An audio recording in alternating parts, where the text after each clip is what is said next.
pop it on. All right. Okay, it looks like we are live. Give me just a second here. Hopefully everybody can hear us. It looks like everything is set up on my end. I'm not going to go into my son if everybody doesn't matter. I know I said, I wasn't sure if we were going to be live, so I just would rather stay off the topic of my son. He's home. We got some more stuff to deal with, so I'll just leave it at that if we could, please, for tonight. We're going to go on to the topic. You guys know who's sitting here next to me, Dom. Unfortunately, we're not in the same building, but that would be kind of neat one of these days to hook up and get together. We are going to Niagara Falls next year, so maybe we'll try and swing out your way. Maybe. Hey, that'll be fun. That's only 2 hours away from me. Yeah, I looked up when you gave me your city you're in, so I even thought about that too. So I used to live in Buffalo. Both my kids were born in Buffalo, so it's right by Niagara Falls. We've been there many times, and we'd love to even go back there, and we could even meet you at Niagara Falls if you want. That might even be a possibility too. Yeah. I've been there a couple times because my family took me when I was younger, when I was a small child. I'll give you just a story. Do you know what's the wax museum? Madame Tussauds. Madame Tussauds, yeah. We went to there and I was like 8. We'll get down to the topic, folks, and I'll call out some names here. But I went there and I was like 8, and they had a guy dressed up in a 7-foot Frankenstein outfit, fully to the T. Right. And my dad was pushing me. Go get a picture with him. I'm like, I ain't going near that guy. He's literally, I'm guessing 7 foot tall. I mean, I was 7 or 8, so who knows how tall he really was. But it was extremely intimidating. We're in another country and there's this big giant monster in front of me.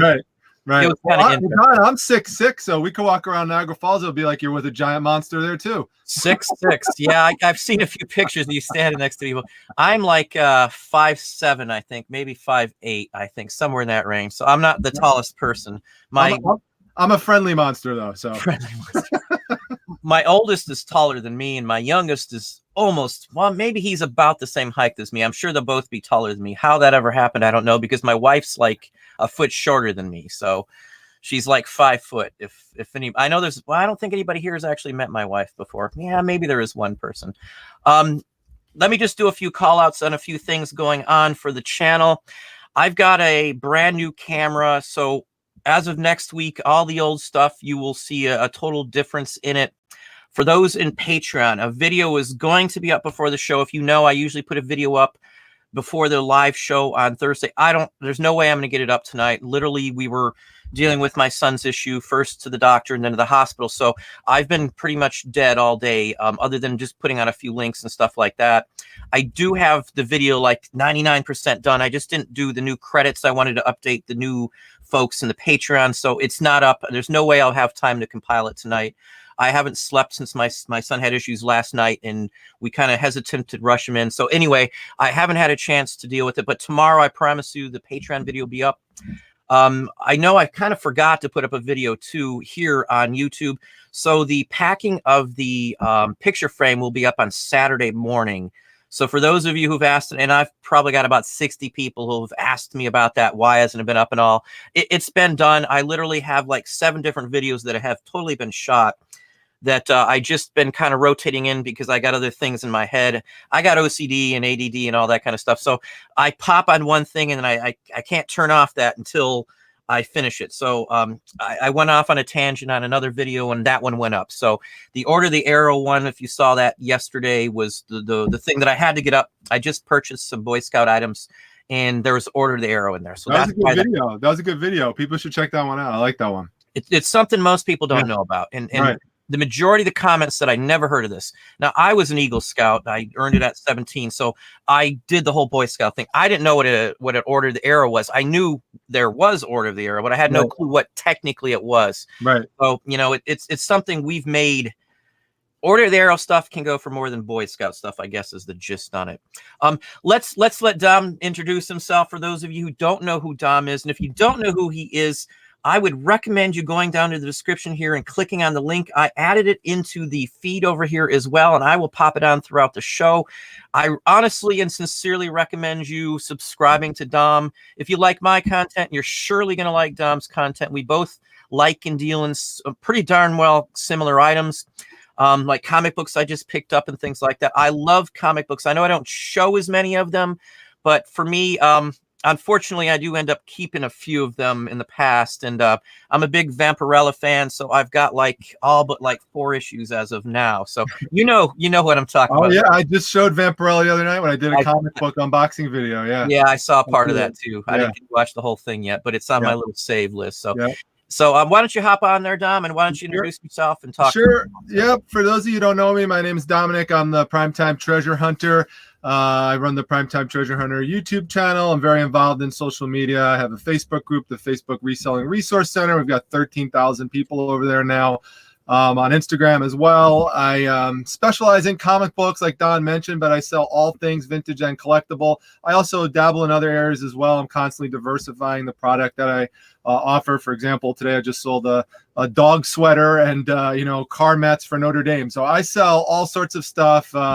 And I've been doing this on and off since 2000, and I've been really, really active with it, including with the social media for the last 2 years or so, really, really intensely. We're going to talk about work, so I normally don't bring this up too much, but Don, of course, does this full-time. This is really part-time for me, but I put a ton of work and a ton of hours into it. I also work full-time at a hospital as a board-certified neuropsychologist, so I've got a lot of different things going on. I have a wife, 2 kids who are teenagers, and so constantly juggling all these different responsibilities, wearing all these different hats, and like Don, just feeling like sometimes we're running around with a chicken with our heads cut off, just trying to keep our heads above water and balance all these different responsibilities out. It's like burning the candle at both ends and then cutting it in half and burning it a couple more times. That's how I take it, because our life, like for me, and I know Dom, because I especially falling asleep on the sofa and the whole works with Dom, and I'm sometimes up to not that with point. Me. We weren't on the same sofa together. No. Yeah. Let's keep that straight there. That's like an episode of Friends. You ever see the episode of Friends where they fall asleep on the couch together and then they wake up and they're snuggling with each other and they didn't realize it and they freak out when they get up when they open their eyes. The other one that reminds me of that is Planes, Trains, and Automobiles, where Steve Martin and John Candy are in the bed together asking where's the other hand at, and it's between 2 pillows. That's the one that always gets me there. Good movie if you haven't seen it, actually. Yeah. But we're gonna talk about in general things I should say that can make you successful. Now, before we get into the conversation, we all know there's all these glitches, and literally I had a brand new one yesterday. I even sent Dom a screenshot of it. So, I mean, there's all these things going on. The one thing I can tell you is if you're wanting to give up over issues on a platform, you may be in the wrong game, because I'm going to stick through this until the very end, until eBay is jumping off the cliff, if that's what happens. Right now, you've got Amazon investing billion plus into stuff. So Amazon stocks go down a little bit. You got Etsy's CEO saying, and I do Etsy, so for those of you who do Etsy, saying that they're not worried about people losing some sales by pushing the free and all that stuff. So, and then you've got eBay's assault on the system with all the drastic changes and glitches. Like yesterday, I couldn't print any combined invoices for anybody. I couldn't do a single invoice for anybody for like 8 hours yesterday. So I could have had some stuff paid for and on and on. So you just work through it. Don't give up for a glitch. The glitches are going to go away. Last year, if you were in June on eBay, everybody lost. I want to say eBay personally told me it was 813,000 sellers lost 34 million photos because of an eBay glitch that happened between the server rolling out from one cycle of 30 days to the second cycle of 30 days. So things are going to happen. I still have photos from last June, or listings from last June with only one photo. I know I didn't go back and fix them all because I would have spent hours and hours and hours and hours and hours. Don't expect to get any compensation for any of these issues on no matter what site you're on. The point is, though, that a glitch is a glitch. I don't care what's going on. You got the 3 main sites on the internet that sell: Amazon, eBay, and then Etsy down the list a lot farther. But those 3 sites are here to stay. So if you're going to drop off the 3 main sites because of some glitches, you're going to have to tough this out. I'm telling you, you're going to have to take this as a business. And when something's thrown at you as a business, your job as a business manager or a general manager is to figure out how to get past that and advance the business. I don't care. I don't take anything personal. I don't take if eBay dings my store. Not that it has. So I don't want anybody saying, hey, eBay's getting him or something. But the point is, nothing is personal in this business. Not you, me, Dom. Nobody is taking anything personal against us if a customer or a buyer has an issue or if the site does something. They're doing it across the whole site. None of this is geared towards anybody else. And the other thing that I get the biggest, complaint, and I have a video on sales tax from a couple months ago. I get feedback on that one video probably 2 or 3 times a day still from 2 or 3 months ago, all in hate. The point of it is that all this stuff is thrown on us taxes wise and stuff like that. It's here to stay. Used stuff is taxed on a brick and mortar shop for the existence of a brick and mortar shop and used stuff. If you go to a thrift store, you're going to pay tax. You go to an antique store, you're going to pay tax. So if I sell something used online, I'm considered a brick and mortar technically by tax level status. So what happens is I got to pay tax. I don't personally have a problem with it because if they're buying it from me or buying it in a store, they're still paying tax. Now, there might be certain states, we won't go into that don't have that type of tax, but the point of it is that these are the rules. These are the games. You play by the rule book and you go with the game. It's like if you're a football player or Dom, a basketball player, and again, congratulations on your son making the team there. Yeah, thanks. The point of it is, though, that his son's going to follow the rules. I followed the rules on baseball when I was in baseball. You follow the rules on football and you do the best you can. It's a game. I consider eBay to be a business-related game in my book. My goal is to beat the game and win and advance my business no matter what they throw at me. Would you take it as a pretty good assumption on what I just said? Would that be your take on it too, Dom? I'm sitting here bobbing my head so much it's going to roll off because I agree with everything you say. It's exactly what I say. I say if there's if there's some kind of technical issue or there's some kind of problem going on, and some people are having slow. That's another thing I hear a lot. People complain if they have a slow sale weekend or something like that. I just say I'm going to find a way that I'm not participating in that, and it's kind of a jokey way to say that I'm going to find a way around it because every weekend that somebody has slow sales, and it happens to everybody where you have a slower week than others, there's somebody else out there that killed it. And, there's a reason why they did that. Now, there's an up and down, there's a roller coaster aspect to eBay sales. But there's things that you can do to make those sales more consistent. And if you're having several weeks in a row where maybe something like that's happened, where things are slow, then like you said, you've got to then, reanalyze your system and what your approach is. How many items a day are you listing? What types of items are you listed? What's the monetary value of what you're listing? Are your prices competitive? And so on and so forth. And, you got to tweak things over time. You can't stay with the same exact system every single day, all year after year, because what's going on these platforms change. And so you need to change your approach. So I'm constant. I think that flexibility, Don, is a key component that helps people be successful, whether you do this reselling full-time or part-time, is the ability to adapt and to be flexible, because it feels like almost every week, or maybe a little more than that, but there's constantly all these changes coming at us all the time that we have to adapt to. Yeah, I would fully agree. I mean, I've been on eBay for a very long time. Back in the day, it took 3 full pages to list one single item. It was slow to load every single page. You had to store your photos on another place and actually use HTML code to actually post an image. You had to do the MIG, SRC, and the whole works just to do a photo on there. So you had to have all kinds of other stuff to do it. I made it through that and made it successful even from that point. Even back in the day, you could bid on your own items. You could do all kinds of stuff. There was no 5-star. There was none of this stuff that you see these days. So, adapt. You can't be stagnant. Dom just said it too.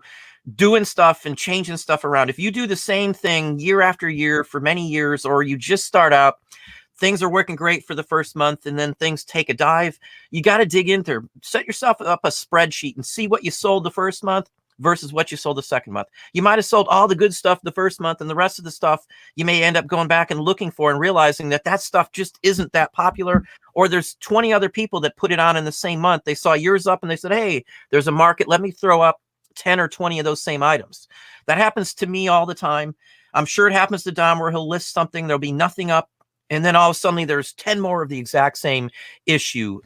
Spider-Man 15, Spider-Man 20, whatever the case may be, whatever you're listing, I end up doing that. I'll list it. I let my stuff run for a while. So 3 months down the road, I may look up and say, wow, the price just took a dive. That happens.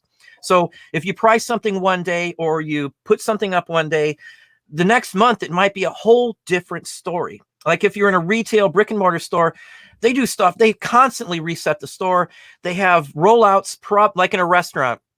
When I worked in restaurants, we did rollouts like every 2 or 3 months, meaning a whole new menu rolled out. All kinds of things had to change. You had to keep up. So going into summer, like in a restaurant, you change to a lighter menu. You don't change to like a big, huge, heavy calorie menu in the summer months. Everybody's running around. They want a quick go. The winter months, people hang out in a restaurant more, something that most people never even thought of, but that's a fact of the nature. People aren't in a hurry to go outside in the cold. They'll hang out, they'll talk. The business online works the same way to a very good extent, like October for Halloween. A lot of people were upset about sales droppage. Mine went up right after that. And I said that was going to happen because it happens every single year. Knowing when your business could be falling or faltering would be a key thing to look into. So that would mean you want to track your sales to start off with like day one. So next year, come October, I'm going to hear the same people who didn't keep track of that wondering why their sales are slow. You got to look ahead year after year after year. I've got 9 years of data from year after year after year after year to tell you when the sales are. So you got to look at every aspect of it. You are a one-man show for the most part, not necessarily in the individual ones, but one person show is what I start off with. I'm the owner, the worker, the lister, the photographer, the sourcer, the bookkeeper, the shipper, everything when I started all by myself. And everybody else is here. That's a lot of hats to wear. But if you want to be successful, you got to know every one of those hats. Like in a restaurant, the best employees for any company whatsoever, including my employees, are cross-trained. Just like cross-listing, you cross-train those that work with you so they can do everything in the building that's that you want them to do. I know obviously people don't do my reports and my paperwork or anything like that, but everyone here can do photos, everyone can list, everyone can mail, everyone can print off on any platform pretty much, other than a couple of the new people. We just hired a new one.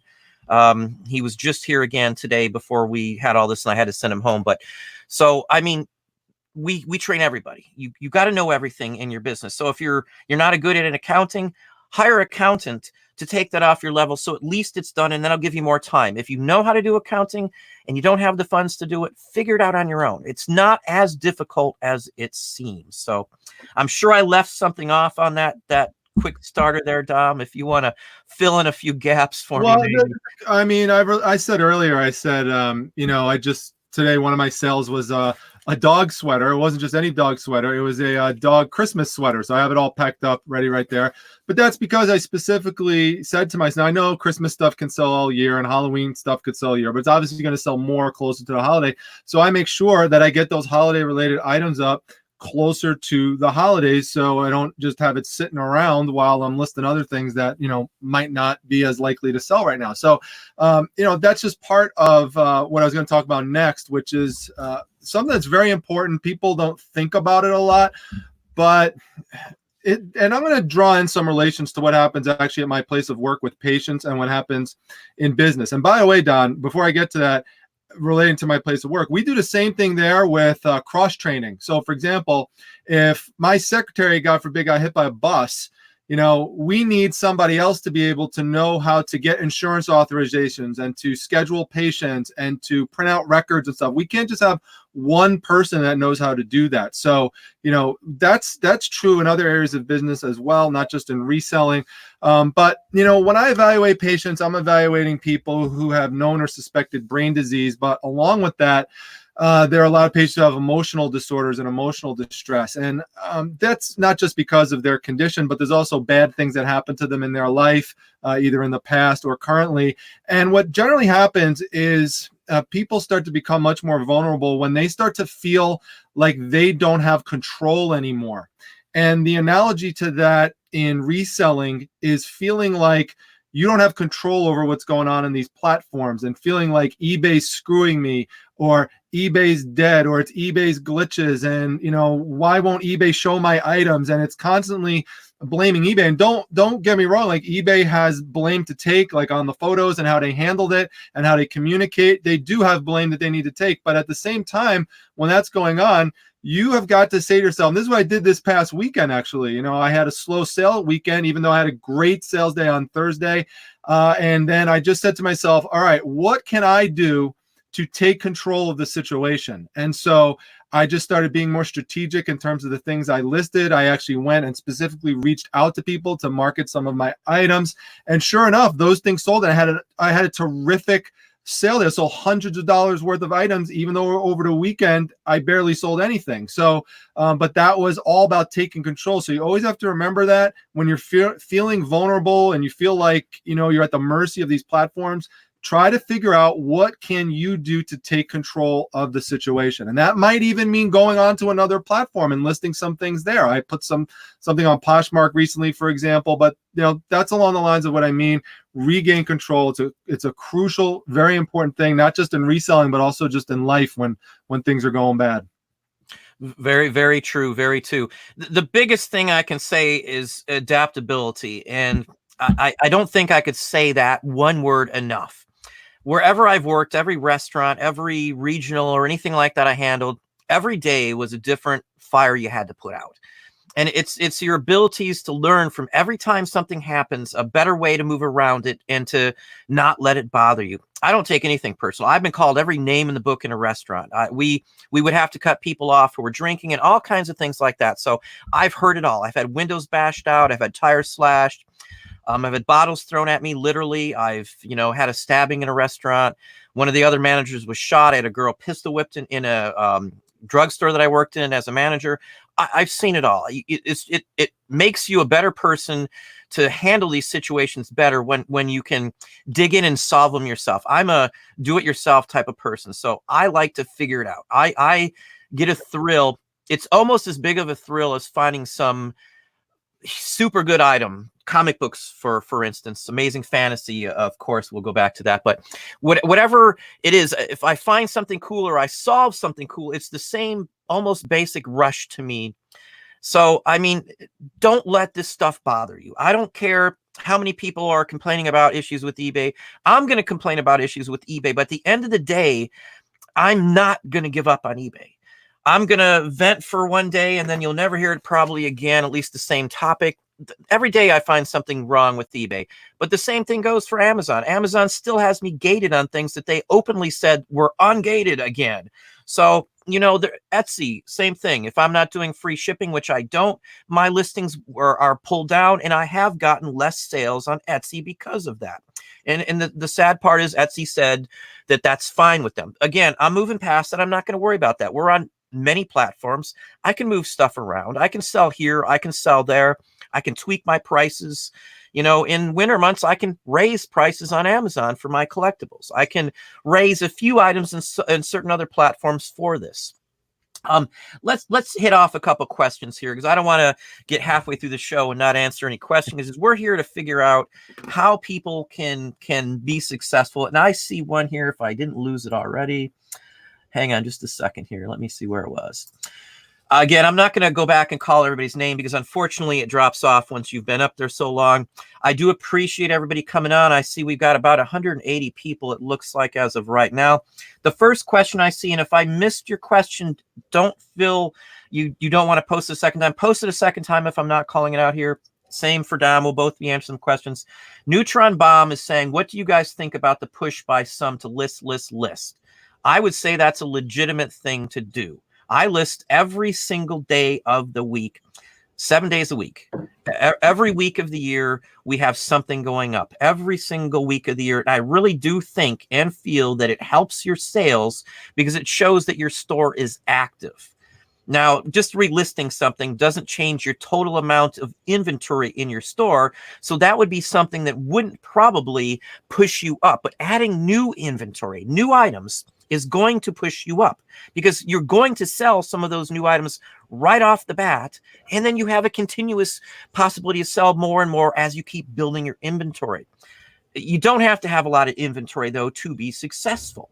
You know, in our Amazon, we've got 3 items that we've sold over and over for years now, and they make us a lot of money. It doesn't have to be a lot, but there's different models. You guys know my model. I flood eBay with tens of thousands of listings. And for me, the fees are nothing and the sales keep coming in because I keep listing new items constantly over and over and over again. What's your take on Neutron Bomb's question here, Dom? Well, in general, I agree with it that listing every day is important. Good items, let's put it that way. Yeah, listing every day is important. You want to make sure you have activity in your store. You want to keep your store fresh. One of the things that you said in the past, Don, that I remember, and I think it's a great analogy, is thinking of going into a store and wanting to see new product. Like if you went into a regular brick and mortar store, you want to see the same thing over and over again. Like for me, we joke about cereal. When I go down to cereal aisle, and if I go there 2 weeks in a row and don't see a new type of cereal, I'm getting annoyed and I might go somewhere else to buy cereal. Like I just bought, you probably saw it. I put it on Instagram. I got the Fruity Pebbles with the marshmallows in it. So yeah, I'm always looking for something new.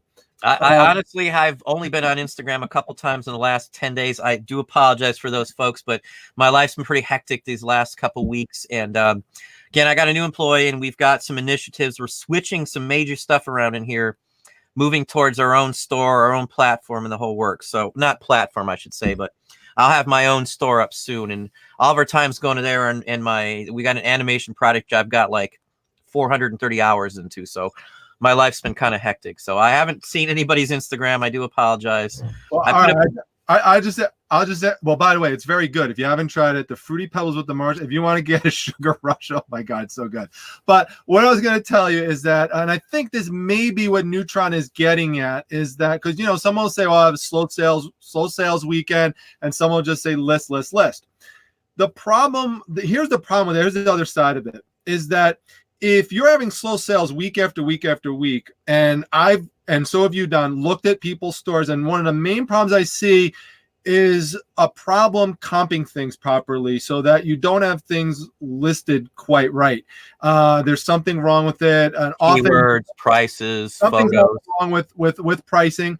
It's just way out of whack compared to what other things are listed as. So if that's what you're doing, if you're just, and there's some people who do this, especially people who are new, they just kind of price it based on gut and instinct. And so if that's what you're doing, if you have slow sales weekend for 2-3 weeks in a row, and then you just list, and you just keep doing the same thing over and over, you just keep pricing it too high compared to what the market's willing to pay, then you're going to continue to have slow sales, even though you did list. So yes, the list is important, but you have to also dig a level deeper to see if there's a systemic problem with your store. And sometimes you need to get a second set of eyes on it to check it out and ask someone you trust. Post it in a Facebook group. If you have permission, say, hey, could someone take a look at my store? What's wrong? Or ask a colleague or something like that. And people will be honest and tell you as long as you're asking for advice. Yeah, let me piggyback on that. Every single store I have looked at for anybody in Patreon or anywhere I've ever been on for YouTube here that somebody said, hey, can you do me? I'm desperate. I've got to pay some bill, whatever the case may be.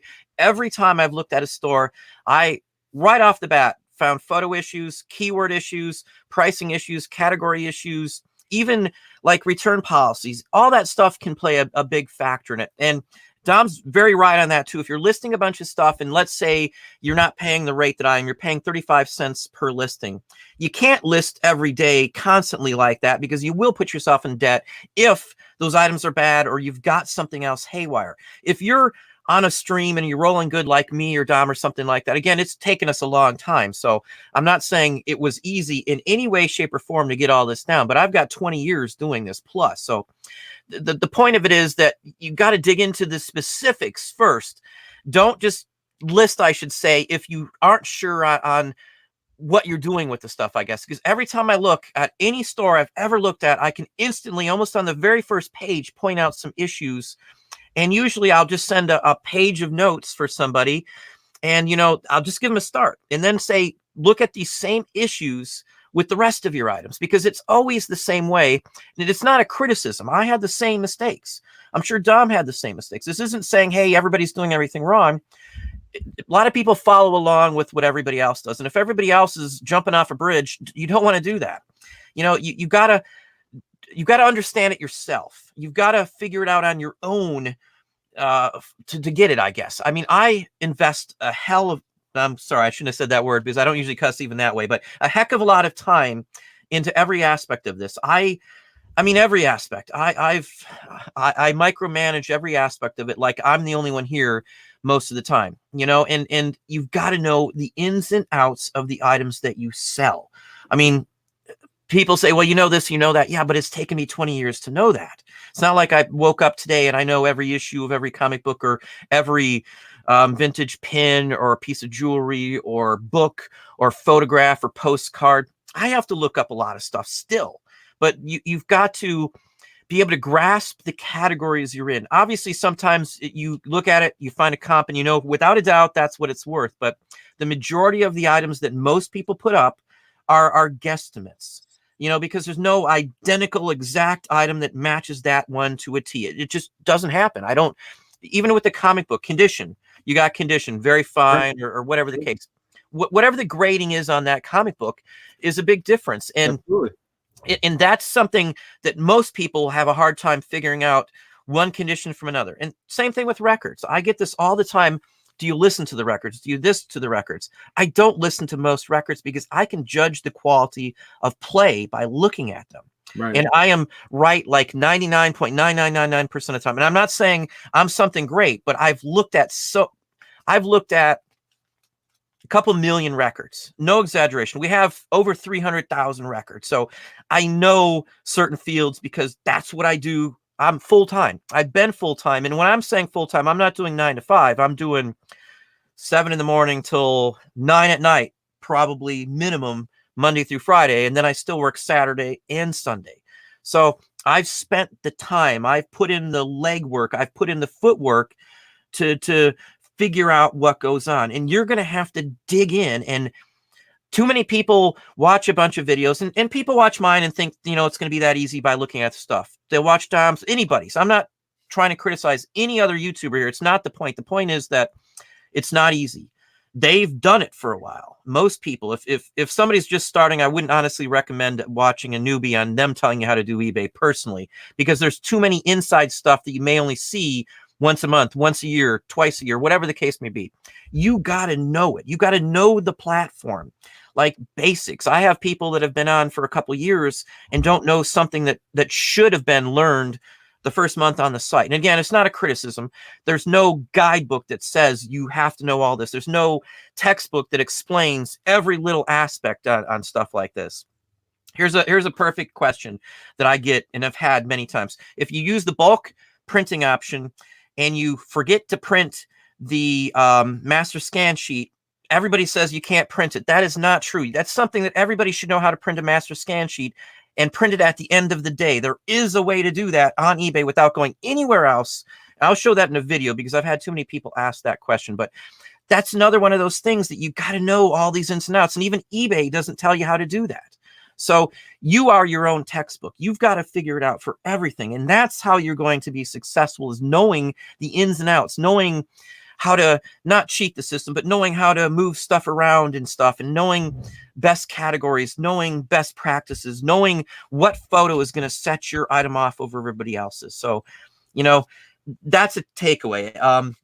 Why don't you, let's cut that one off here. Why don't you hit up the next question that we see here? And I've got one from Debbie Dyer here right below that. I don't think, thank you, Carl. Do you see Debbie's question there, Dom?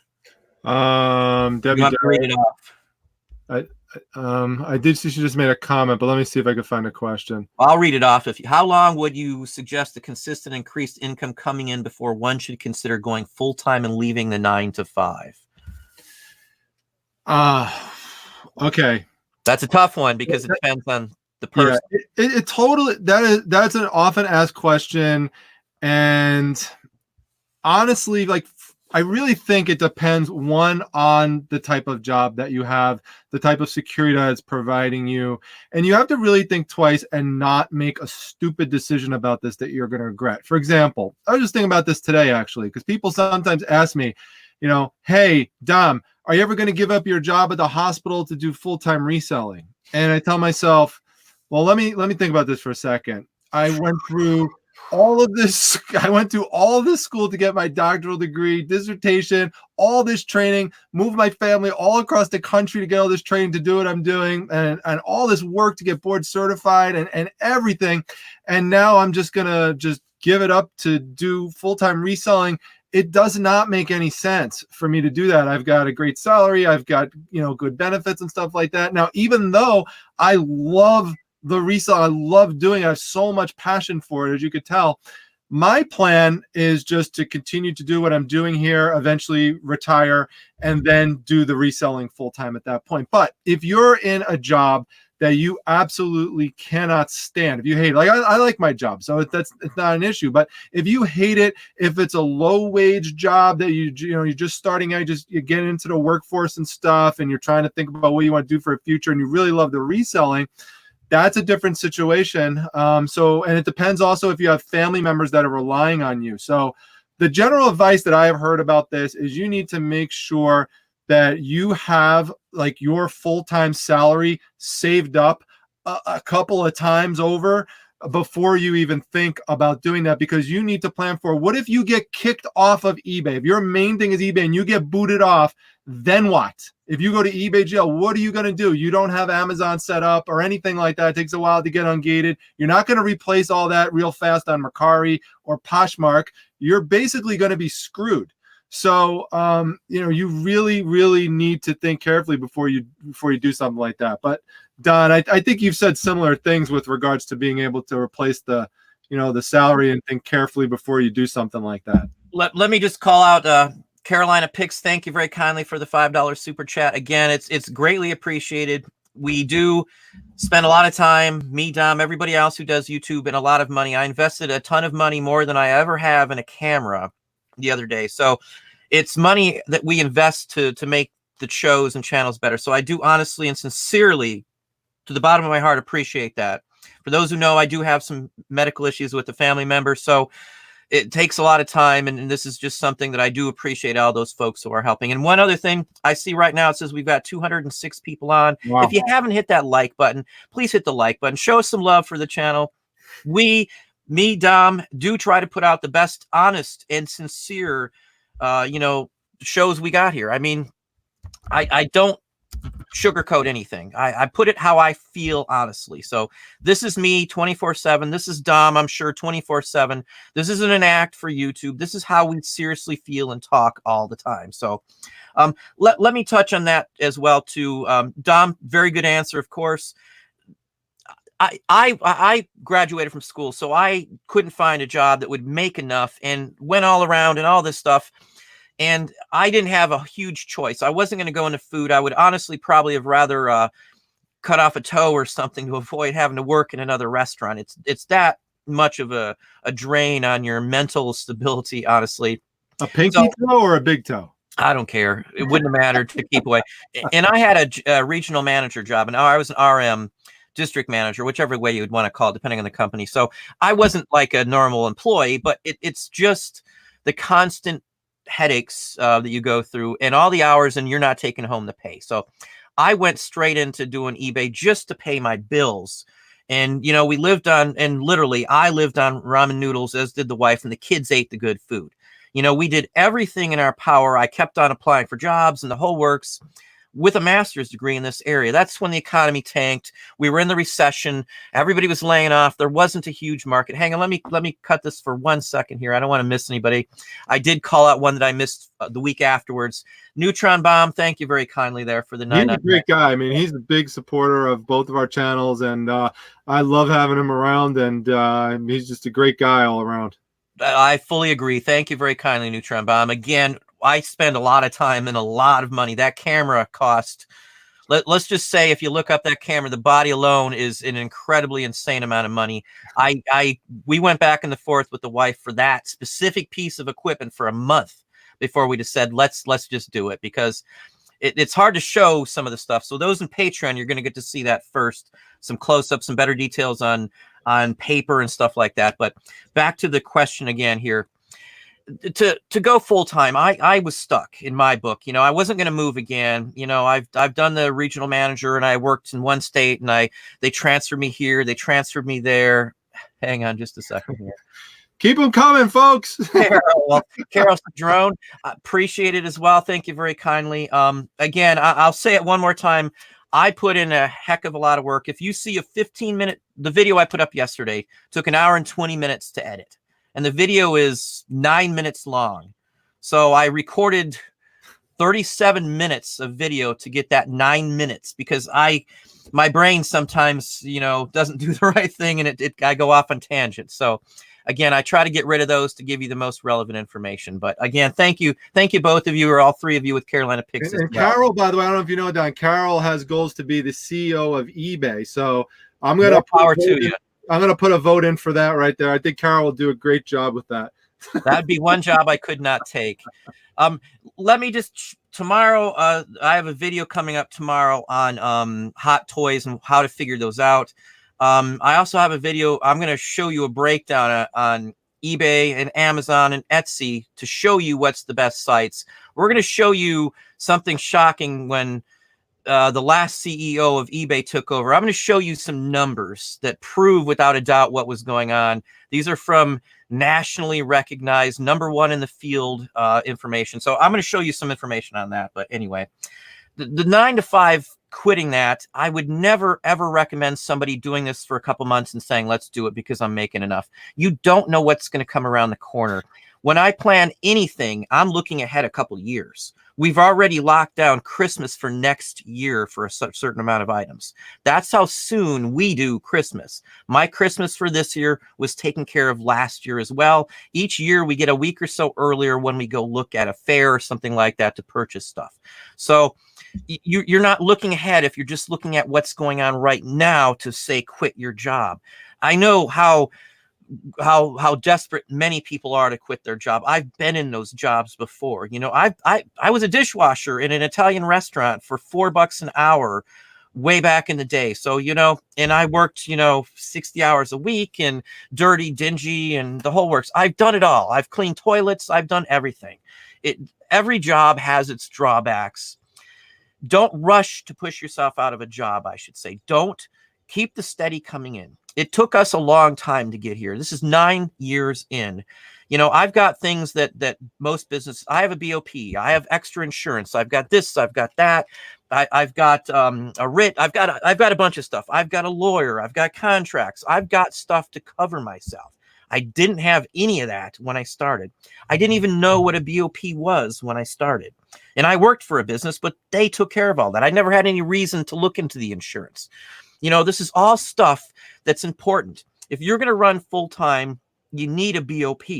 And I don't know many people that talk about it, and I don't want to keep pushing the insurance aspect of it, but the only way you are going to be safe and should run your business, you know, without working for somebody else is to have something like that. If the internet goes down, it'll cover you. If you're robbed, your house burns down, and you don't have an insurance, you are dead. You are dead in the water. You have no way to recoup all of that inventory. Not only that, the items that are up could be gone. You can't just run out of the house with the items and all this stuff.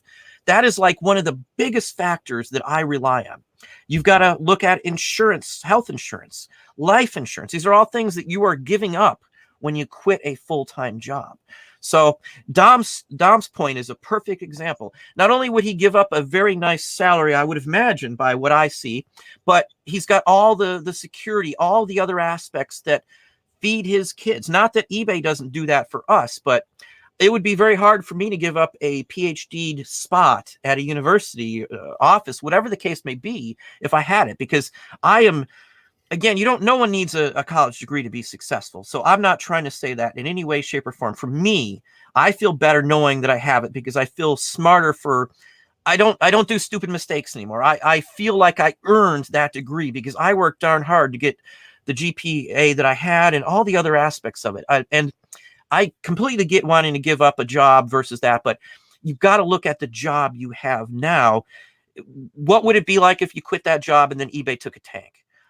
Perfect example of what Dom said. Same thing if you're selling on Etsy or Amazon, probably not. But, you know, the point of it is you can't rely on anything when you do this type of business.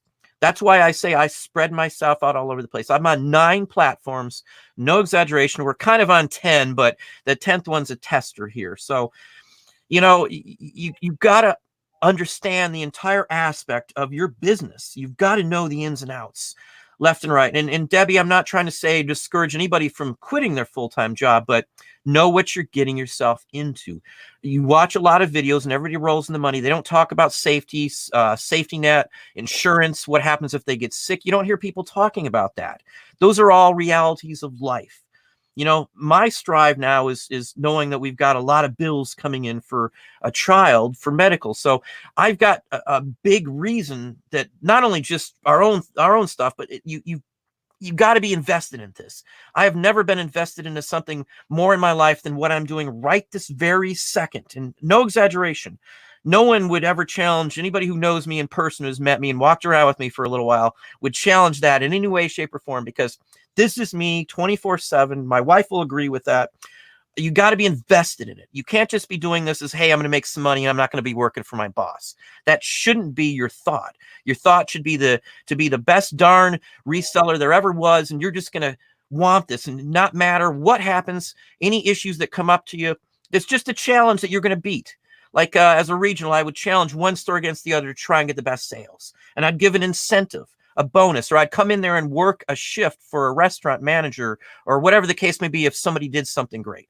You gotta be fully invested in this. This isn't a game. This isn't you know, a piddly around. I'll pick up a few things and I'll throw them up online and I'll make thousands of dollars. This is your life. This is what's going to pay your bills and pay for medical or pay for anything you got to do. This is going to help fund your car, your house. This is going to put food on your table. You got to take it more seriously than anything in your entire life. You worked for somebody else. It was their problem. If something happened, they dealt with it. This is you. You've got to be invested in it. And I can't stress that enough. Not to dog in anybody in any way, shape, or form, but that's how you're going to be the most successful, is to be fully vested in this and to really be off. Like Dom talking about doing something and falling asleep on the sofa. Not with me or anything like that. So let's get that out there. But the point is, that's how dedicated he or I am. I don't care if that means that I'm up till 4 a.m. trying to pack up stuff. And I've had to do that because I made some stupid mistakes trying to make some more sales. But whatever the case may be, you got to be there till it's finished. It's your business. You don't slack off. You don't think it's going to be a piece of cake. You got to be invested. That's my take on it. So Don, I'm curious if I could give you a little story about this. I don't know if Carol is still in the chat, but Carol had purchased a Bruce Springsteen poster from me the other day. She's a big Bruce Springsteen fan. Was it one with his hand in the pocket in the jeans? No, it actually has like a whole, it's a really big one. That's actually a point of what I'm going to tell you. It's this huge poster. It's like 3 feet long, and there's all these different scenes of Bruce. So Carol, if you're still here, let us know in the chat, because you got to hear this story real quick. So I had 6 items that sold. I had a long night. By the time I got down here to start packing things up, it was like 10 o'clock.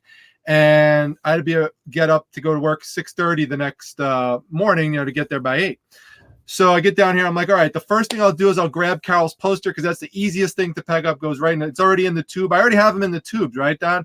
So I have like 9 that are already up there listed. 9 posters are in the 2-foot poster tubes. And did you buy those tubes? Yeah. I'll give you a secret where to get them for free after this. Yeah, no, I've heard, but yeah, I'll talk to you about it. I've heard all sorts of places where you get them for free and stuff. I got these a long time ago in bulk. I got a good bulk deal.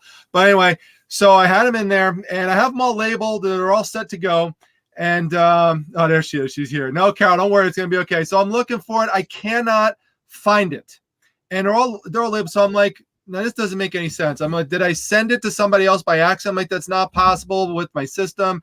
I'm like, it's not even possible that I would have put 2 posters in one. I'm trying to figure out. I'm like, you know what? I can't figure this out right now. So I go on to the first package. I pack that one up. I start looking around some more. Cannot find it. Go to the second package. So on and so forth. This goes on and it's now, Don, it's like 2:30 in the morning. I'm delirious. I have everything packed up, ready to go. I just had to put the labels on. I cannot find Carol's poster. I've never lost an item ever in my life reselling. Never has happened. So I said, especially I cannot let the first one be with Carol of all people, because she's just awesome. You know, Carol and I, you know, we know each other, get along well and stuff. I'm like, this would be terrible if I lost it. So I'm just trying to think outside the box, trying to figure out what's going on. And I see I have this big giant poster tube. It's different from all of my other poster tubes. And I was in this mindset of just looking for the ones that were 2 feet. I didn't realize that I had put it in the 3-foot poster tube. I didn't even realize that it was a 3-foot poster, because all the other ones are 2 feet. So my mind's, the way I was thinking and looking at things was 2 feet, 2 feet, 2 feet. It wasn't until the very, very last moment that I looked in there and I found it, and I almost like went down to my knees. I was like, thank God. But that's like I could have easily said, Don, I could have said, you know what? Forget this. It's too late. I'm just gonna have to tell Carol, someone I know. It's not like, some random person buying from me. She'll probably understand, or let Carol wait a couple days. She'll be okay with it. Like I did everything humanly possible to stay up until this problem was solved. And now, and by the way, after that, I put in place a system that this will never ever happen again. But this is what we talk about. We make mistakes sometimes too, but you also, I think it's a good story to show that, but also the passion that you have to have involved to just try to keep working on it and make sure you get things done. So there you go, Carol. Your poster should be there tomorrow, and now you know the story behind it. That's a good story. Yeah, that will be a learning factor. Like when we first started, I didn't think I'd have to do this full time. I shouldn't say have to. I didn't think we were going to do this full time. I figured I'd just do it till I found a decent job, and then off we went. So I didn't bin up anything. I didn't put any numbers or locations to find anything. Once you get up to a few thousand items and you got to search through all those to find an item, you learn really quick things to do and to organize and to separate everything and to get bins and stuff. And that's a perfect example there. I don't know anybody who hasn't had something like that happen to them. I literally can't think of anybody, and I'm talking about a lot of people that I talk to or we know. Everybody has had that happen to them. I mean, everybody. I thought I lost something the other day, and it turned out I alphabetized it instead of binning it on another item. It was a record, but I found it. So, but it drives you nuts. I can't give up until I find that. Just I'd be up till 5 a.m. if it meant I had to find that item. I'm not going to go to bed if I know it. Another thing I do too, if I get an offer in and it's an older item that's been up, I always pick out the item first before I accept the offer. That's just me, to make sure that it's not damaged or something like that. We did an audit a month and a half ago, and we audited a lot of the older items, so I know everything's there. And we kind of switched and added numbers to bins that didn't have them before. So just something to think about. Let me, Relevant Wardrobe has a question on tax policy. Now, you have to pay the taxes. They collect them as the facilitator. eBay will collect them and Amazon will collect them. You don't have to do much else other than that, because they report them as you being the entity from what I get out of the thing. And I hand all of that over to a accountant these days, so I don't really even look at that too much anymore. But there isn't much you have to do. If your state is requiring you to collect it, though, and eBay does not collect it, you 100% have to. I have to manually figure out and report my Ohio State sales tax myself. That's one of the ones I do myself here, just because it's easier. I've had the account forever.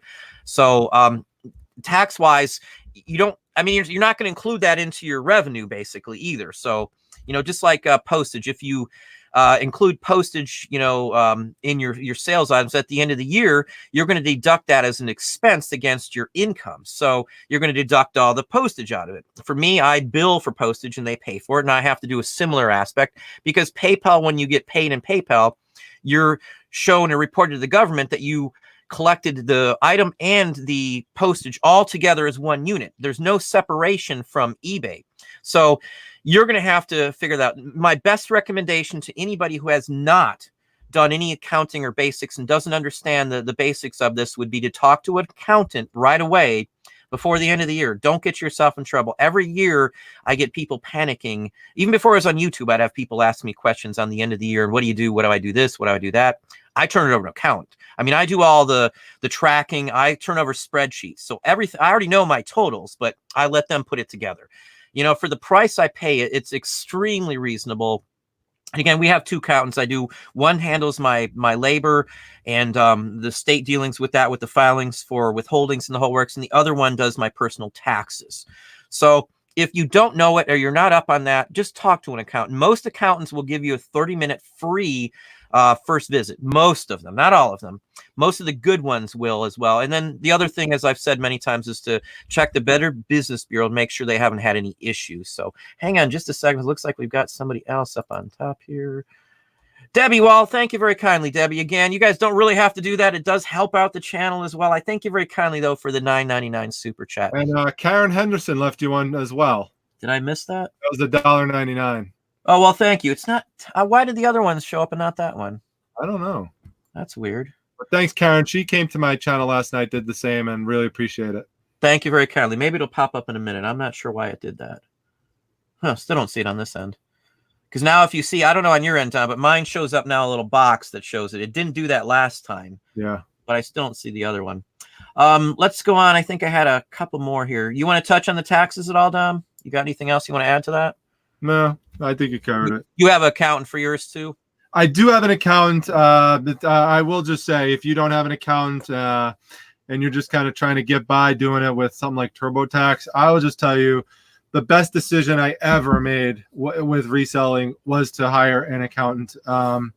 It's just so much easier. It saves me so much time and stress. It was a stressful thing every year to do the taxes, and I just can't say enough about it. And sometimes people don't do it because they think it's going to be super expensive, but it's really not that bad.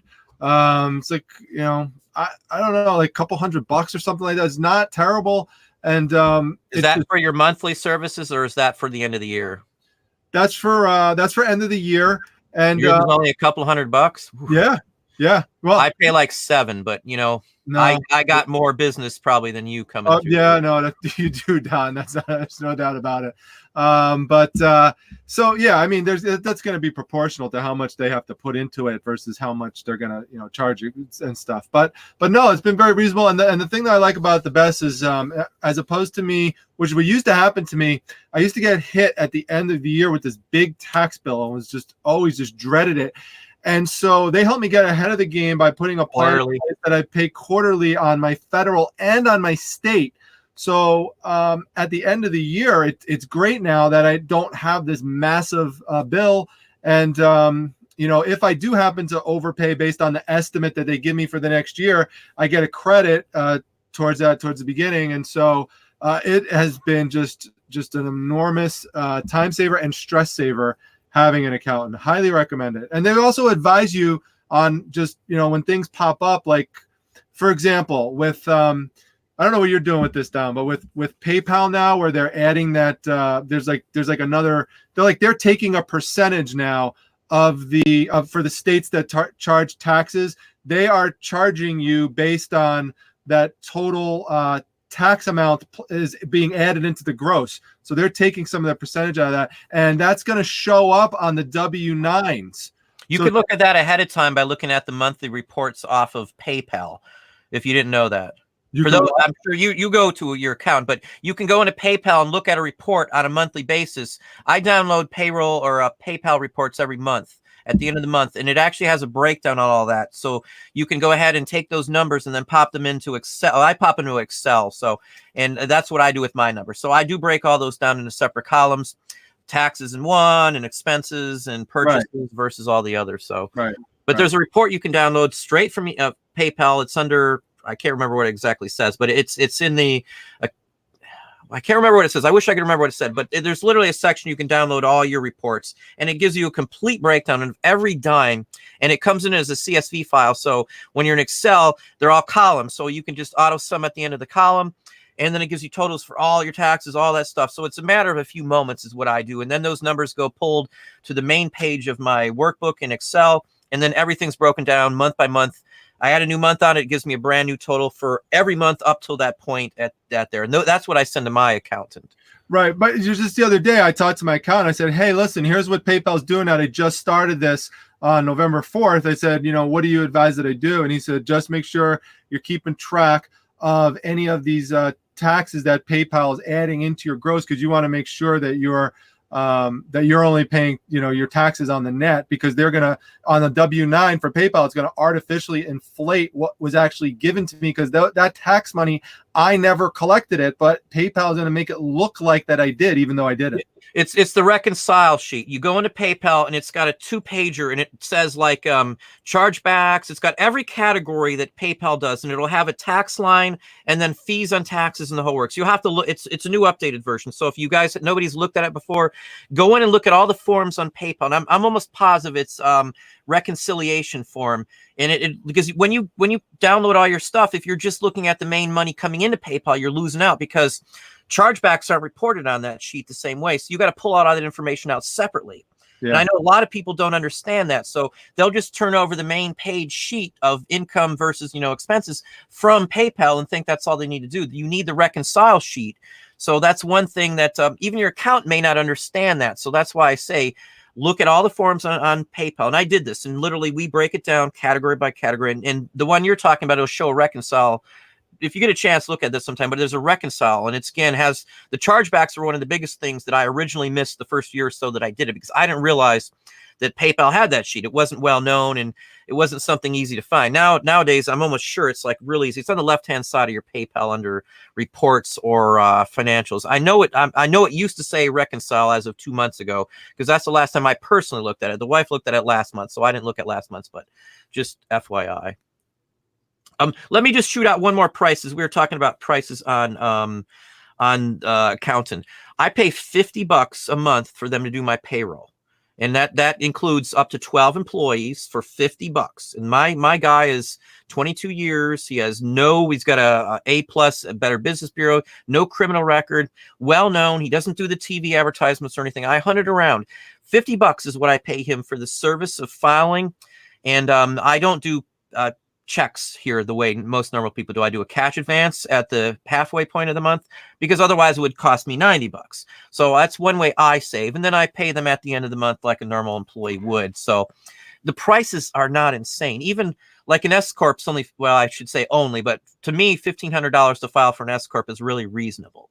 So I don't know what everybody else has out there, but your goal at the end of the day, in my opinion, would be to move up from a sole proprietor to an LLC, and then from an LLC to an S Corp. Because in an S Corp, if you want to make the most money, you're going to be able to do it as an S Corp, because you're an employee of your own company and you can do more deductions and you've got more sway. And if something happens to the company, they hit the company and not you. So I know that sounds weird because it's technically you and you're technically the company and you, but an S Corp is different. I'm not going to go into the technical aspect of it, but in all honesty, if you want to be a full-time seller and do this as a living, that should be your honest goal to S Corp. Just my opinion, though. Oh, I see Carl talking about Booberry and Frankenberry up there. That must be beaten only by Apple Jacks. Add sugar to Apple Jacks. Ooh, that'd be too much sugar, Carl. Carl, you should try the Fruity Pebbles with the marshmallows. Let me know what you think. Hang on, I think we had another. Okay, here's Debbie again. What do you suggest when no amount of research is giving one an idea of value? It depends on the item. That would be my best guess. Postcards are easy, in my opinion, even if there's none up there that look like it, because you can generalize by other. Let's say you got a postcard from, I don't know, some small town. Let's Sylvania, Ohio. Nobody's probably heard of it. And you can't find a price on this card. There's not a single one up on Terapeak. There's nothing on WorthPoint. There's nothing on eBay. eBay only goes back 90 days, just FYI. So after 90 days, you're not going to see it on eBay. Terapeak removed the category search too, which I wanted to address too. But I'll judge that Sylvania postcard by other cards from Sylvania, Ohio that may have sold. I'm not going to do apples against oranges. So if I find a downtown postcard from Sylvania and I can't find that exact one, I'm going to judge it by other cards from downtown Sylvania from the same age, the same everything, because they're usually in that range. If it's a movie theater from a town, I'm going to judge it by other movie theaters in that same town. I don't care if I find the same card. Usually if a collector from a town wants to pay $10 for one movie theater, he'll usually pay $10 for another. His case on that will be, I spent 10 for the last two movie theater postcards. I'll probably spend 10 for the third one, the one that you can't find a price. That goes for pretty much anything. Magazines, comic books, no, I wouldn't do that to comic books, and I would not do that to stamps or coins. But comic book stamps and coins, the price guides are pretty straight. Would you not agree? At least with rarity, scarcity, and sought afterness. So That's my take on it. I can 99.9% of the time come up with a price. I do have a bin of stuff that I didn't price yet because I just didn't find a price. I set those aside and I'll wait till I can find a price on them. Would that be what's your take on that when you can't find a price on something, Dom? Similar to what you said. So let's say, like, as another example, I came across a piece of movie memorabilia. Maybe let's make something up. I don't know if you've ever seen the John Carpenter film Assault on Precinct 13. Of course. It's great. The original is classic. Yeah. Yep. So let's say I found something related to that, some old card maybe or something to promote the movie, and there's none available like that. What I would do is I would first go, if I cannot find that on Terapeak or on eBay or something like that, I would then go and I would just type in, just in general, Assault on Precinct 13, and see if there's any other memorabilia, for the movie at all, to see what are the solds for it. Does it seem to be popular? Is it moving or is it slow? That kind of stuff. And let's say I couldn't even find that. No one had anything Assault on Precinct 13. Then I'd search by John Carpenter and I'd look for what John Carpenter stuff was going for. And I'd just keep trying to find as many kind of keywords that I could think of to match to it and try to come up with the closest thing possible. And then, because there's no exact comp, I'm going to start it high and not worry about, like what you say, Don.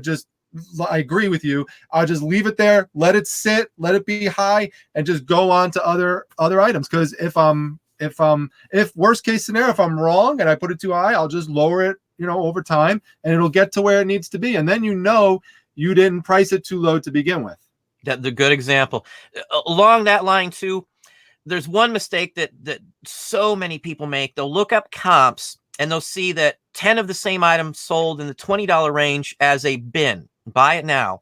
That doesn't mean that card or whatever the item is only worth $20. That just means that everybody followed along suit.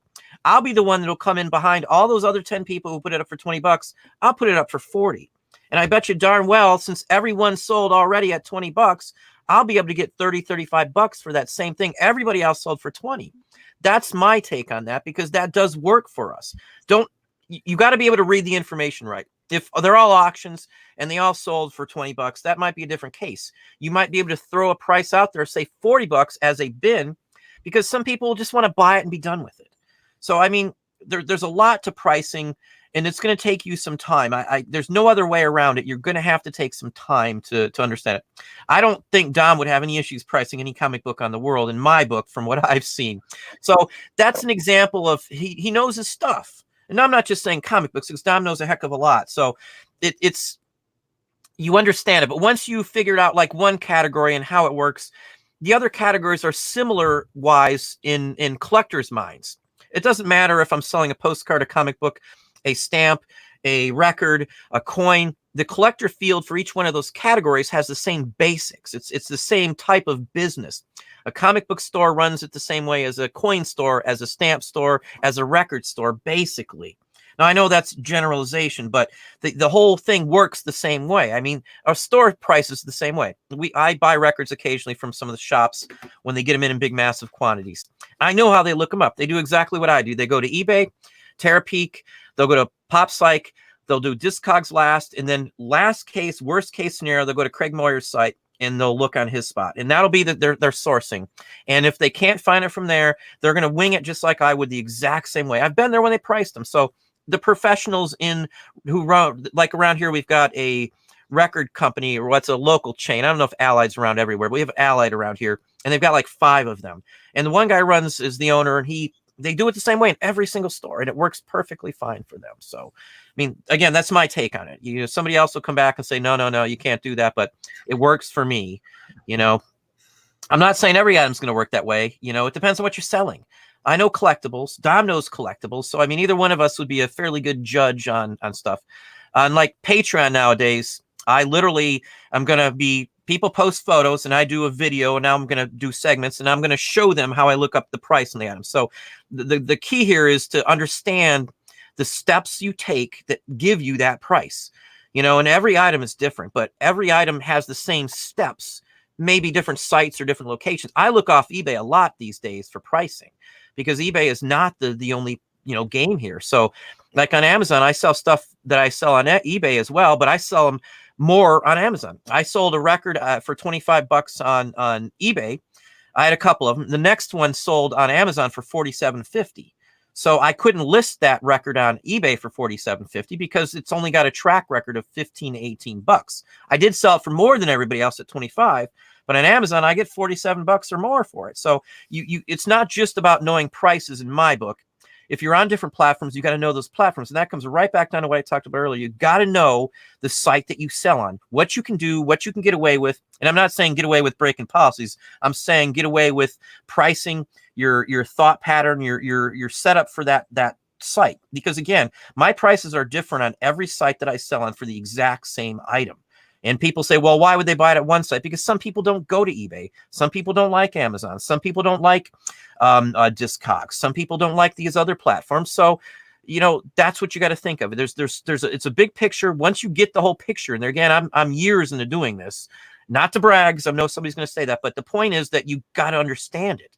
You got to get into it. And again, you're not going to know it when you start off with, so it's just trial and error.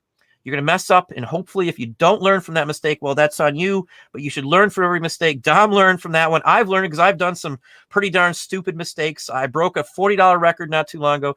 Dom with the poster, 3 foot versus 2 foot. I could see doing that myself because, again, it's something that could happen, and you learn from that, and then he fixed it. When I make a mistake, I fix it right then and there. I don't move on from that mistake until I either write it down or I'm going to fix it. Set yourself up. I can't stress that enough. So I don't want to be doing all the talking. I don't want to be. I feel like I'm monopolizing and cutting you off there, Dom. No way. It's your channel, and I know, but we're equal when you're on my channel. In my book. No, we're not. Thanks. That's nice of you to say. Well, that's how I figure it. Yeah. No, it's good. You covered it. You were actually adding on to something I said anyway. So. Well, I don't want to be. I talk a lot, and I get on my little pedestal, I guess. Yeah. I do that too sometimes. It's all right. Oh, hang on. I thought we had another question. I knew. Oh, here's one. Let's see. Creative Uniques. I'm at the point of hiring an employee to help with the social media marketing as a social media marketing coordinator. I would like to figure out a balanced way I could pay this employee based upon. I pay by the hour. That's all I can tell you. I don't do any virtual assistants or anything like that. Everything is in-house. That's why I hired an accountant. So on that aspect of it, it's hard to say. I hired somebody in who's going to do some video for us.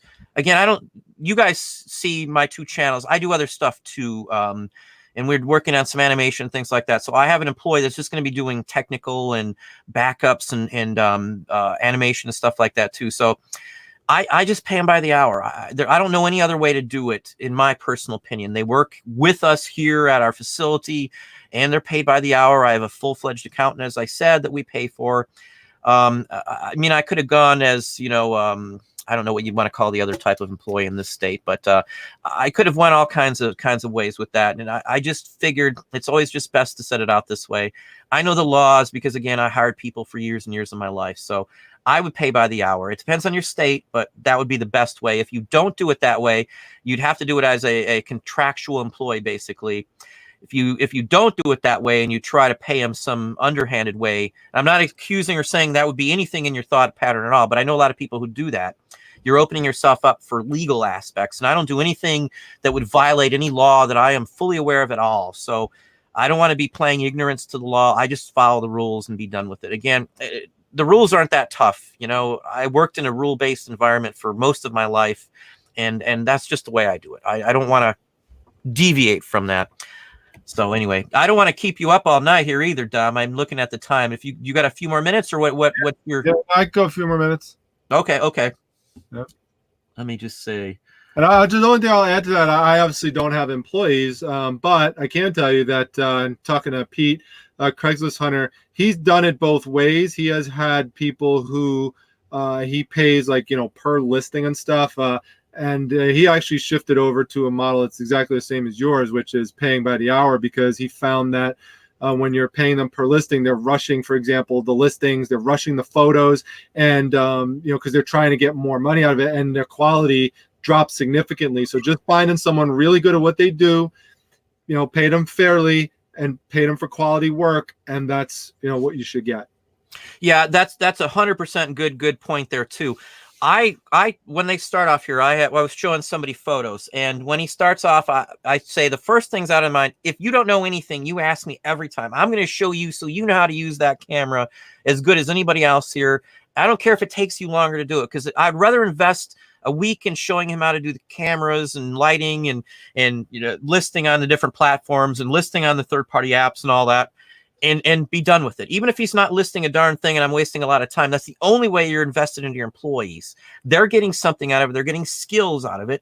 And at the end of the day, I'm going to have somebody who's going to stick with me because I invested the time into it with the employee. So that's your best take on it. Don't nickel and dime your employees. Don't try. I just saw a commission thing, and I don't know where it went to there. I don't do a commission basis on anything. I don't give away percentage of sale. It's just a flat rate, hourly rate. And that's what 90% of the people that I personally know do. The other 10% have a contractual, like a freelance employee basis. I don't know what terminology it would be in anybody's state, because they're all different in most of the states I've seen, at least the term they use for it.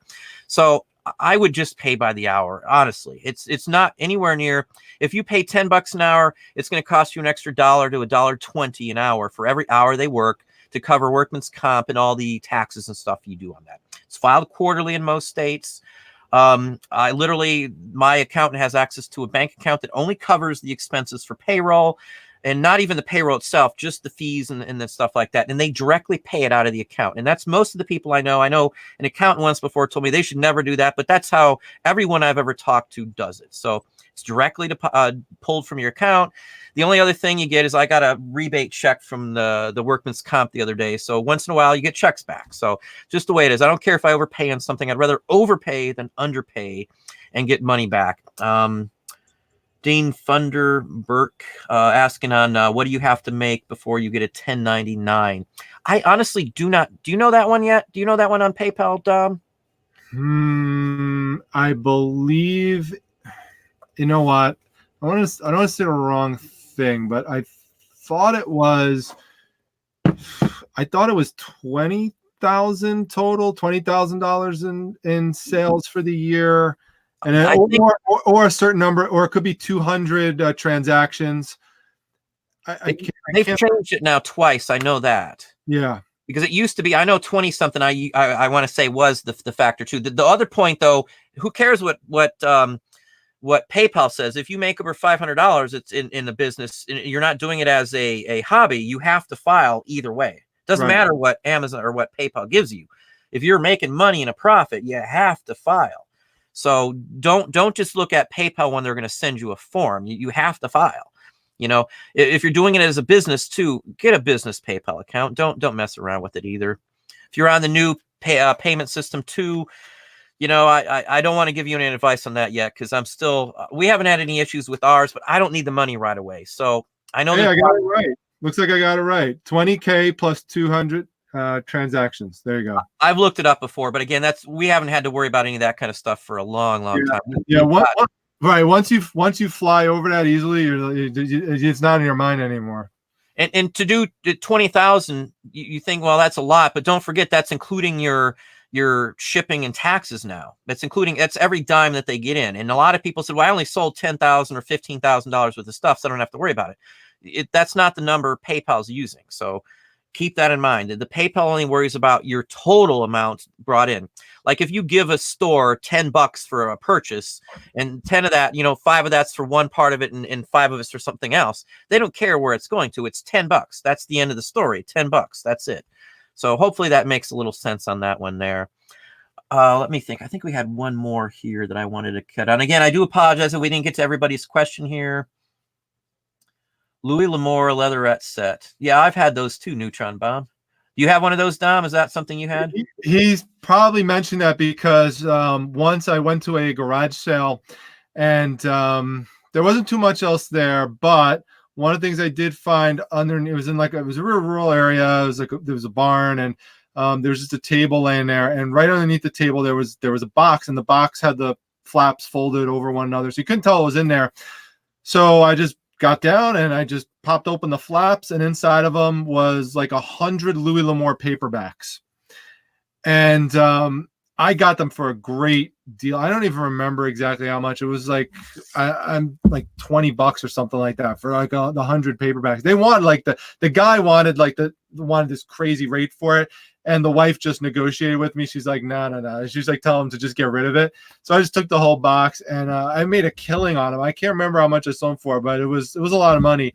And ever since then, anytime I see Louis L'Amour, he wrote these Western novels. I know, Rider of the Purple Haze and stuff like that. The leatherette ones go for a lot more money than the regular paperbacks.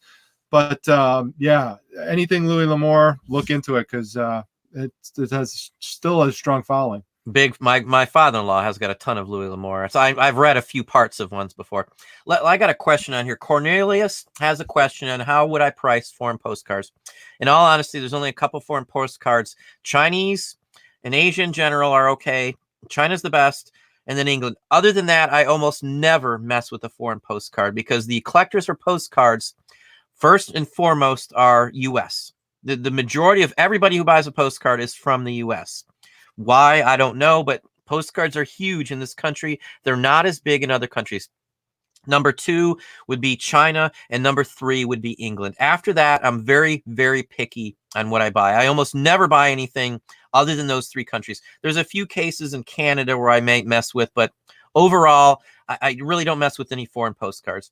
If you're buying a huge lot of foreign postcards, they're worth about 1/10 of what the same amount of postcards would be if they're U.S. postcards. And look it up on eBay yourself if you're curious on that, because if you're looking up anything foreign-wise and you do highest first, you're going to see very, very few selling for more than, say, $50 on any country across the board, other than China and England. Once in a while, there might be an Australian war-related one, but it's not being sold or probably bought by someone collecting a postcard. It's being bought by somebody who does military. Same with Canada. Now, Canadian railroad cards will still sell. There's a few Mexican city scenes that may sell too, from quaint towns that are now not quaint, that are these big towns. So other than that, I would really stay away from most foreign postcards, but I price them the exact same way that I'd price a U.S. postcard, in all honesty. You're not going to find as much data because most people don't mess with them, though. So you'll have even less chance on finding a price online. Just FYI. Let me hop down here for just a second. So I think we had one more. Yeah, here's Meredethi's saying, I love Amazon, and I see that's supposed to be Amazon because the 5, well, I hope that's supposed to be Amazon, paying more for their convenience. I buy stuff off Amazon more than anywhere else, more than a local store. I did go down to Best Buy yesterday only because the item that I wanted was the exact same price. The cheapest price on Amazon was the same price Best Buy had it. I haven't been in a Best Buy in 2 years, and I had to get a HDMI capture card is what I had to get. It was $129 wherever I went, so I bought it locally just to have it. Other than that, I buy everything off Amazon. I buy every cable, every cord off Amazon. And I use the Amazon preferred ones too. I'm on Prime, been on Prime forever. I wouldn't give it up. I do like Amazon for buying things. We do watch a ton of movies. If we watch a movie, it comes off Amazon most of the time. I don't know Dom-wise, but good point, Meredith. People will pay for it. That's why I can get more money on Amazon for same things that I sell on every other site, because people don't care. They'd rather have it. And wherever I'm at, though, I ship within 24 hours. Amazon, eBay, Etsy, Walmart, Discogs, wherever I'm selling something on, it goes within 24 hours. I don't care what it is, where it's going to. 24 hours, it's out the door. Less than that usually. So, except today, I didn't get any mail out today. So, first day in forever. Couldn't even have time to call anybody today. But anyway, let's see here. And Carl shouted out 20K for you there too. I don't know if you saw that, Dom. Yeah. I'm terrible on reading the chat when we're talking. I think everybody who's watching me knows that. You do have someone who keeps asking if you have anything Kilgore related. Kilgore, as in, I don't know what there's 20 different. Yeah. There's a lot of Kilgores. I don't know if you're talking about the artist Kilgore or you're talking about what you're talking about, city or what? Yeah, the city. Kilgore City. Isn't that in Ireland? If I'm not mistaken. Kilgore sounds like it's in Ireland, if I'm not mistaken. Let's see. It is search on that. Yeah, I got you, Meredith. I figured it out. There's a city in Texas, Kilgore. Yeah, there might be. Now that you say that, that does sound familiar too. That's a toughie on that one. I'd have to see the card and look into that, something like that. I never have a problem pricing postcards, honestly. I mean, I just throw a price out there within the range of a comparable card, and I got them in my head. I don't hardly ever look up many of the postcards unless it's like a RPPC or early pre-1907, because those are the ones that will show up less often. So those are the only ones, or like a Pioneer card, 1898 postcard. Those are Pioneer in my book, you know. It's Kilgore, Westerville, Ohio, cast iron. It's a cast iron piece. I don't know. That's all it says. Kilgore, Westerville, Ohio, cast iron. So I guess, yeah. Put that down in the description in the in the comments. When this show is over, put it in the comment section down below, and I'll try to take a look at just that item for you. Put as much specifics in there as you can, because otherwise, you know, it's going to be a little iffy on that. I can't think of any Kilgore, Ohio, but you know, I'm sure there's a ton of cities in Ohio I have no clue on. I know all the decent sized ones within, say, a 200-mile area, but Marie has a question here. Carl's asking what your coffee mugs. Yeah. So we've got Batman. I got a coffee mug today. I just got a cheapo one today. And we got the Joker too. Joker movie came out, so got to Joker. So yeah, I'll have to see that movie. I heard some good stuff. I was a Batman collector when I was younger. Don, would you recommend amateurs selling records who can't grade or clean them? You have to be able to grade a record, otherwise you're going to get dinged really quickly. That would be my best honest guess on that one for you. You can start off on them though. If you can tell a mint record or a NM condition record, or at least a V plus or VG plus, depending on if you're talking about 78 or you're talking about a 45 LP. I started off on records because I played them from when I was like 12 on up. So I know my records. So I would probably think you'd want to take it slow, get the best condition record you can find, and know at least what a VG is. Pick off one grade and don't go below that grade would be your best bet to start. Only buy a VG plus or higher. I have 2 videos on grading. Watch the videos. It's very specific on the grading. And once you got it, every record, you'll be able to just look at it and just be done. I can flip through records very quickly and tell you the grade on them pretty closely. Again, you got to look at both sides of a record too. And you can see grading on records too, that one side will be one grade and the other side will be another grade. Why is that? Because people loved one song on one side, the A side, and the B side no one listened to. So that's a typical thing I find in records too. I see the Kilgore now. King Cat. Yeah. I think we're about down to the end. I don't want to keep. We're already at almost an hour and a half. I don't want to keep down. Don't you have another show tonight? Am I not mistaken? Oh, I won last night. Had the Australian guys on last night. That's three Aussies. I'll have to go back. And a guy. Yeah. I'll have to go back and watch it. Last night, my son was sick yesterday, and I haven't done much in the last 2 days. So. No worries. Again. So I do watch Dom's videos. He's about the only one these days I do watch, and I'm honestly and sincerely watch his videos. So anyway, at least they're on the background I hear, and then when I hear something really cool, I gotta hop over to the screen to see what it is. I appreciate. I don't know about you, but I do that all the time. I'll play it in the background at least. I always catch what you're talking about. No, yeah. No, I always put them on. Yeah, yours. I'm going to have to probably cut it off a little later than I wanted to go. And I know Dom's probably got some stuff. He's probably been up since, 6 o'clock yourself, I would imagine, this morning.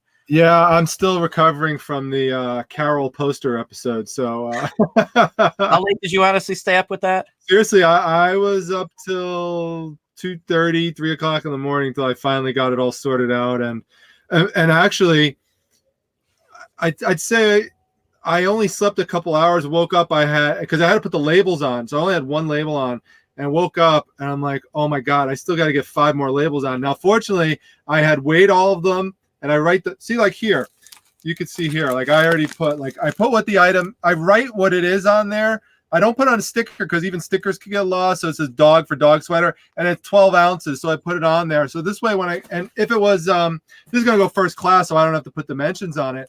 But if it's dimensions, I'll actually put the dimensions like 12 by 15 by 2, whatever it is. And this way, once I, go to print my label, I have everything all there, the weight, the dimension. So I only had like an hour before I had to get to work to get all those labels on there. So that's why if Carol looks to when her shipping label is actually printed out, is at this really odd time in the morning. But yeah, I got them all done in time, and I was like, "Phew, just got it done." So yeah, it's been one of those weeks. Well, with you, how do you know when you print off the labels which label goes on where? Because it doesn't say a name of the item on the label.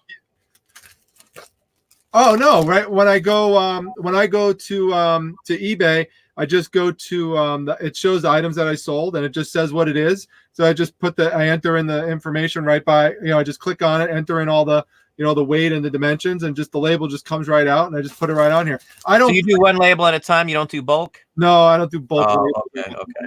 Because it's not like I have 20 things all at once or something like that. So I mean, it was like 6 items, so it's easy. I just take them one at a time. Boom, boom, boom. Just get them all.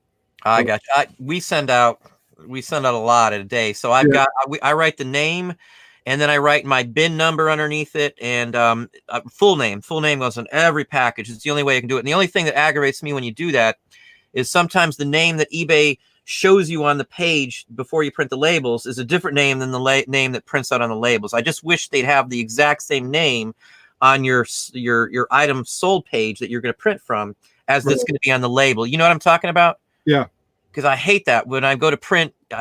Once in a blue moon, I have to go back and figure out which one goes to where. If there's 2 that happened to, because you won't know which label goes on where based on the labels not having the item number on it. So. Yeah. Anyway, I'm going to let us go. I'm going to let Dom say some last words and thoughts here, and we'll go from there. Yeah, this whole video was about how to be successful in doing it full-time or like Don, or part-time like myself. If you listen to us back and forth, you're going to see a lot of common themes that go back and forth. And, I'd say some of the main ones we talked about tonight were being adaptable, being flexible, and trying to make sure that when you have adversity and obstacles that come in your way, that you just don't give up, and you just keep finding a way to get through it. Try to, like I said earlier, regain control of the situation and take charge. That's the important thing. Especially if you're trying to run a business and you're doing it full time, you got to be a take charge type of person. And you just gotta just I've talked a lot about sports analogies. When you get knocked down or you have a bad day, you don't make any baskets, or you throw 3 interceptions, or you drop the ball, whatever. You got to forget about it the next game and come back and just do better. Every day is a new day, and that's the mindset you have to be a successful business owner. Yeah, I'm just going to piggyback off on that. We're going to say goodbye in just a second here, but he's 100% right. Who cares what happened in the last game, the last day, the last anything? You just move forward. Like, I know I talk about like the photos lost, but I'm just trying to give that as an example. That happened last year. I know a lot of people that just gave up after that. If you're giving up after the rollout here for the new eBay, the new way they're doing it as of the 12th of October, you're giving up way too soon, especially if you just started. I don't give up on stuff unless I'm dead in the water and it's been going on and I have no other choice. I don't give up on anything. I'll just figure a way to do it and just do it. My mind is set, and I'm not going to turn off that. It's my vision, and the drive is going to get me there. And I've got reasons, family member reasons that I'm not going to let them beat me. I'm going to win at the game that they want to play. I don't care what it takes. eBay is not the only, game here. You can spread out. You don't just have to sell on eBay, but don't give up on eBay, because eBay is a 100% good platform. No matter what they do, unless they close it down, obviously that's about the only thing they can do to totally kill the site. eBay has been around for a long time, and it is not going anywhere. I've heard talk buyouts and this and that. Don't worry about that. Don't think about that. Think about your own business and expanding and growing and getting into your own business. That is what matters. Don't spend time dwelling on what eBay did or didn't do to you, or how they're screwing you over, or anything else. eBay doesn't even know who you are, or who I am, or who Dom is. We're just numbers, or a sales figure on a piece of paper, more than likely. They don't have individual spreadsheets. Well, maybe they do, but they're not sitting here looking at 40 million different sellers to see who they want to screw over. It doesn't work that way. They don't know you. They don't know me, as any specifics, so just take it as that. You want to strive, be invested, and be passionate about what you do. This is the only, well, I shouldn't say the only one, but I've never been, again, I'll repeat this one more time. I've never been so passionate, so into my business than right this minute in my entire life. I've never been so fulfilled with what I do than what I'm doing right now. It's fulfilling. It's satisfying. It fills that need to show that I'm actually doing something. I'm accomplishing something every single day of my life that People made fun of me for doing this. People laughed at it, that you're not going to get anywhere. I'm past all of them.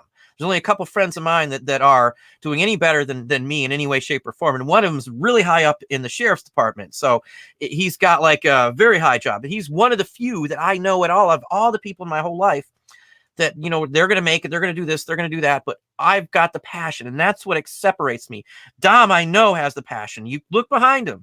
He's the comic book man, I would say. But not just that in general. He loves what he does, too.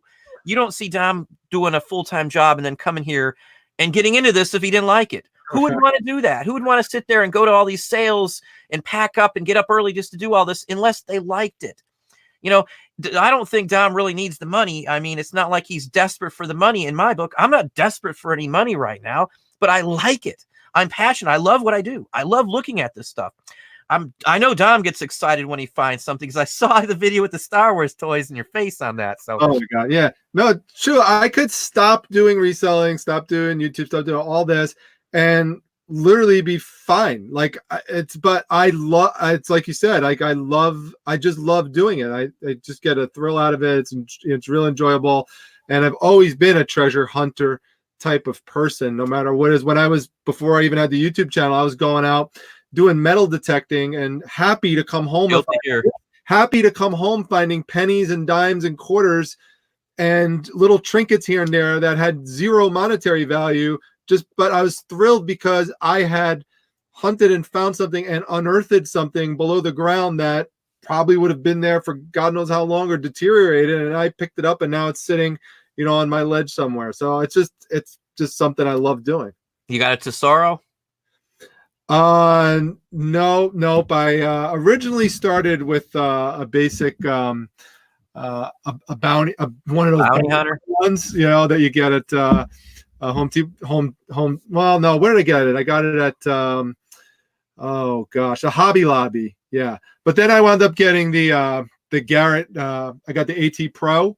Garrett's a good one. Yeah. So and of course you have to have your Garrett pointer to go. A handheld pointer. Yeah, I got a Garrett pointer. They came out with they came out with the orange pointer that helps you isolate where the items are, and it's water resistant, waterproof to a certain extent, and because it's orange, it's a little stick. They call it the Garrett Carrot. So I know exactly what you're talking about. I got one of those. I used a Tesoro. I've got 2 Tesoros. My son once in a while goes out with me still, but well, I think we'll end it at that. We're kind of changing topic, but I love metal detecting too, so I could talk about that all day long too. But we're gonna say goodbye. I'm saying goodbye now, and I'm gonna let Dom say goodbye, and I'm going to click off the end of broadcast after that. All right, bye everyone. Don put the link to my channel. Come on by and check out. I got over 500 videos there. If you haven't checked it out, I'd love to have you come over and be a joint subscriber with me and Don. Thanks, everybody. Agree. Both of us. Subscribe to both of us and enjoy the rest of your evening. Thank you.